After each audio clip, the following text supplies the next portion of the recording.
underline. Omong dikit tapi nyelekit. Bersama Om Bob. Temukan di channel YouTube Om Bob Indonesia. Om Bob, kunjungan CEO Apple untuk bertemu Presiden Jokowi pekan ini diharapkan berujung pada keputusan Apple menjadikan Indonesia basis dari manufakturnya untuk pasar global. Bagaimana Om Bob menggarisbawahi masalah ini? Ya, CEO Apple, Tim Cook, itu orang paling luar biasa ya. Nggak cuma pinter ngurus perusahaan, tetapi juga pinter berdiplomasi. Ya, dia datang ke Indonesia. Walaupun sudah lama itu Presiden Jokowi waktu ke Amerika, itu juga datang ke pabriknya. Ya, minta agar beliau, Tim Cook, itu bisa datang di Indonesia investasi. Ya, ternyata dia datang sekarang. Ya, sebelum ke Indonesia, dia mampir ke Vietnam. Ya, pengusaha seperti Tim Cook ini jelas otaknya brilian. Dia tidak mau mengambil keputusan itu berdasarkan emosi. Ojo dumeh deket sama Presiden Jokowi. Seperti kita ketahui, setelah dengan Jokowi, beliau bertemu dengan Presiden terpilih Prabowo.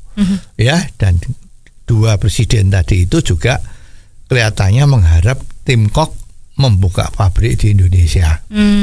Ya, nah sebetulnya si Tim Cook juga sudah ngomong kalau dia itu selama ini sudah membuka akademi software di Bali. Dia membuka sekolah semacam akademi ya. Mungkin nggak pakai degree ya, tapi kemampuannya bahwa dia bisa membuat aplikasi yang ada di iOS, sistem operasionalnya Apple atau Mac. Itu memang menghasilkan jagoan-jagoan orang bikin software. Ya. Tetapi pemerintah Indonesia kan menghendaki ya yang dibuka itu bukan itu. Dia ingin Apple membuka pabrik di Indonesia. Paling sedikit pabrik handphonenya. Seperti kita ketahui, handphone Apple yang sekarang sampai Apple macam-macam ya, Apple 15, Apple 17, itu secara global seluruh dunia itu kan jumlahnya tuh hampir mirip ya. Nomor dua yang dekat tuh Huawei kan. Jadi kalau sampai sekarang Apple buka pabrik di Indonesia, nah kemungkinan kan produksi Indonesia untuk Apple itu menjadi lebih besar. Pasar Indonesia Apple itu juga banyak. Walaupun sekarang itu banyak perusahaan-perusahaan handphone dari Tiongkok, yaitu ada Huawei, ada Oppo, ada Xiaomi, itu sudah menguasai pasar dan produksi di Indonesia itu setahunnya udah lebih dari 50 juta unit. Nah, kalau Apple bisa masuk di sini, kemungkinan produksinya menjadi 75 juta unit. Nah, ini memang menarik sekali tenaga-tenaga kerja kan. Ini yang diharapkan sama Indonesia.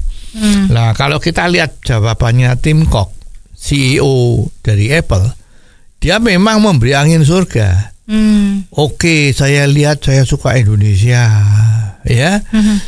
Manusianya begitu ramah, alamnya begitu indah, environmentnya bagus sekali untuk buka pabrik di sini. Maka dia akan mempertimbangkan serius, ya. Nah, sekarang yang menjadi pertanyaan kita, apa memang betul Apple dengan kata-kata manis janji surga tadi itu apa memang mau membuka? Ya, sebagai seorang pengusaha, dia pasti akan memikirkan sebelum saya membuka, jaminannya dimintakan pemerintah. Katanya memberi jaminan lebih baik dari yang diberikan Vietnam, yang lebih baik yang diberikan Malaysia. Ya lah, sekarang pertanyaannya, apa betul? Misalnya loh ya, bagaimana dengan UMR yang tiap tahun naik terus? Bagaimana dengan fasilitas kesehatan atau fasilitas para buruhnya? Indonesia itu terkenal tuh, hampir tiap minggu itu ada demo ya, yang dikoordinir oleh Federasi Buruh atau apa itu kan. Itu selalu demo menuntut hak daripada buruhnya. Sehingga banyak sekali perusahaan-perusahaan Indonesia itu yang pada tutup. Terakhir apa itu? Perusahaan tekstil. Sebelumnya perusahaan sepatu. Ya, itu pada tutup. Lah, sekarang kalau jaminan pemerintah ini hanya lip service, apakah tim Kok itu mau dengan senang hati buka pabrik? Kan dia mesti lihat contohnya kan. Makanya ini Indonesia itu sulit. Pemimpinnya kepingin berbuat yang baik, tetapi orang-orang tengahnya ini yang tidak mengerti apa yang diinginkan oleh pemimpinnya. Ya, ada yang namanya kearifan lokal. Jadi kalau dia udah buka pabrik tapi bukan di Jakarta, mungkin di tempat lain. Nah, di tempat lain itu terus ada kearifan lokal. Halo, maaf ya, ini kalau kerja seminggu cuman boleh 40 jam misalnya. Ya, tidak boleh kalau lebih ya. Kalau jam istirahat dari Jumat terutama harus bagaimana ya.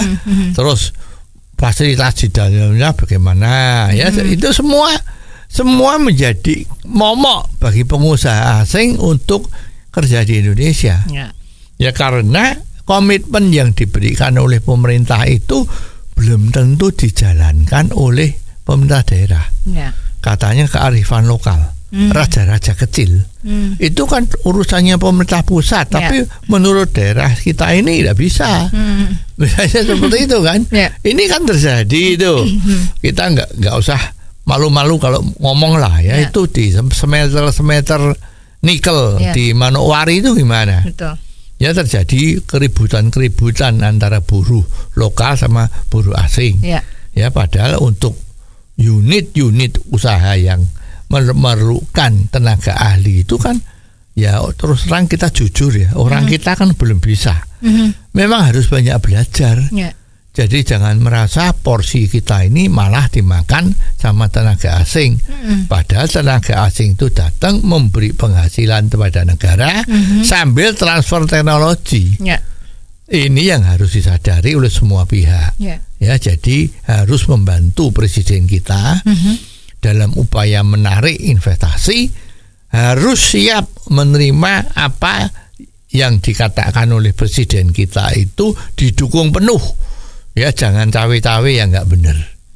Kalau ini terjadi, niscaya loh Indonesia Emas 2045 tadi akan tercapai dengan baik. Oh, jadi begitu ya Om Bob. Jelas deh sekarang. Terima kasih Om Bob untuk waktunya. Sampai ketemu lagi di waktu yang akan datang. Underline. Omong dikit tapi nyelekit. Bersama Om Bob. Jika Anda suka dengan channel ini, jangan lupa subscribe, like, dan komen.